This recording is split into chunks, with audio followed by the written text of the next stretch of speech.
I wanted to do some updates on my Yamaha Crosscore, a bike that I did a video on it about 3 months ago, right after I purchased the thing.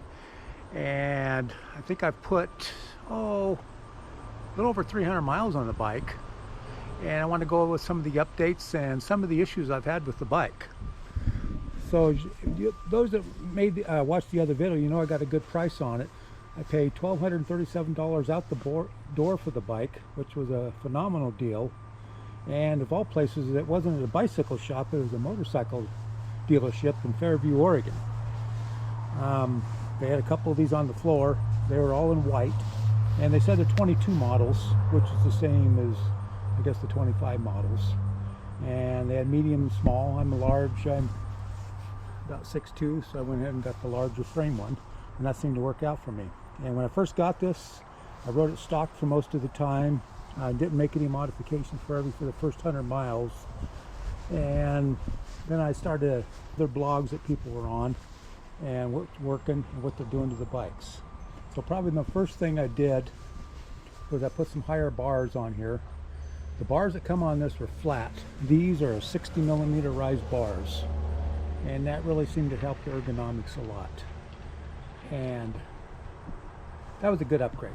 The second thing I did, I replaced the front forks. I put on these are Suntour, I think these are XCR cross-country forks, 120 millimeters of travel. Now compare with these forks that I took off. These are the Suntour Nex E25, and the new forks definitely set down more, which raised up the geometry of the bike a little bit. But what I like about these forks, you got more travel, and they're probably about 2 pounds lighter. These forks are a tank. I mean, they seem like they weigh a ton. Good upgrade. I got these were 50 bucks. They were a takeoff. Some other guy bought them. He wanted to upgrade. But compared to the forks they're on, there's night and day. I mean, these must work 100 times better than the old Suntour forks that came on here. So if you're looking for a pair of forks, I mean, you can get these all day long, anywhere 50 to 100 bucks. I mean, it's a great upgrade.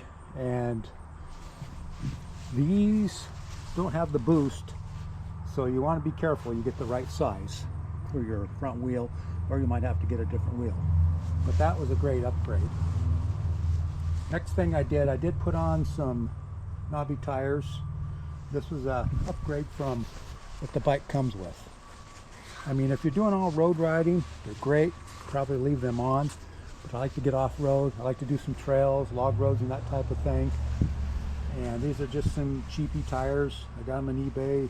I think it was 30 bucks for both of them. But they're so much better for what I'm using for. Made a world of difference. Now, another upgrade I did, I put on some better pedals, different pedals. And these are the stock pedals. They're a Welco pedal that came on there.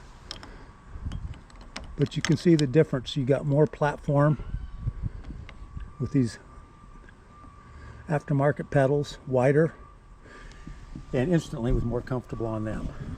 So I think that was a pretty good upgrade. And like I mentioned in my last video, the seat's fantastic. I see no reason to upgrade that, so I left it on there.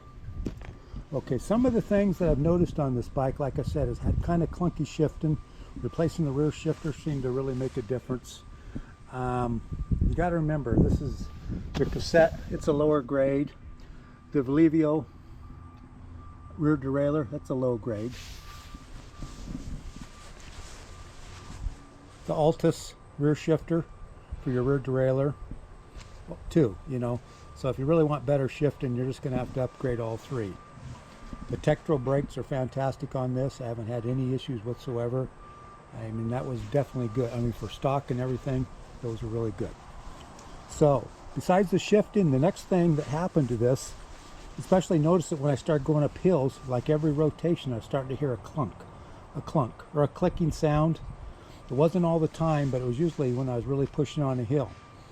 So I started doing a little bit of investigation, and I noticed there was a little bit of slop in the motor, and it was hard to tell where it was coming from.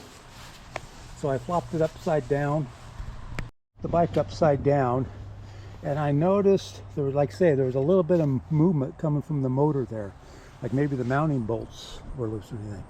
So the way you do that, you got to take this outside housing off. You got a couple bolts right here, you got a bolt here and a bolt there, and I believe that's it. You take those off and this will come apart in 2 pieces. As soon as I took this off, I saw that this back mounting bolt was loose, and that's where the slop was coming from. So I tightened that up with, I think it was like a 10 millimeter to spec, and I can't remember, I think it was either 25, 30 foot-pounds, and that tightened everything up. And no issues after that. But I've seen a couple posts where people have had the same issue, and they're not sure what's going on, and one guy said, yeah, it was his back motor mount. So if you have a Yamaha Crosscore, definitely check the tightness of it. Because what's going to happen, it's just going to get worse, and you kind of wallow out the bolt holes a little bit. So, and I'd not say it's going to happen on every one of them, but that's just something to really be aware of on the Crosscore. Okay, besides everything I've mentioned, I mean, the bike has been fantastic. It's been good. I mean, I love the motor. It's smooth, predictable, always plenty of power. Of course, in this one, you've got 4 different modes. I'll turn it on here. First one, you got the Eco Plus, Eco mode, Standard mode, and you got the High mode. Or if you want, you can put an A, so the A came up, take it out, top one, press for a few seconds, and it goes out. So that's really nice. I found I can easily go 30-40 miles on the 500 watt battery. It'd be nice to have a little bit bigger battery in, but you know, for the price that I got this for what it is, can't really complain. Anyway, that's about it. Everything else has been great on the thing. If I have any more issues or anything, I'll certainly let you go. All right. Beautiful day here in the Northwest. Thanks for watching.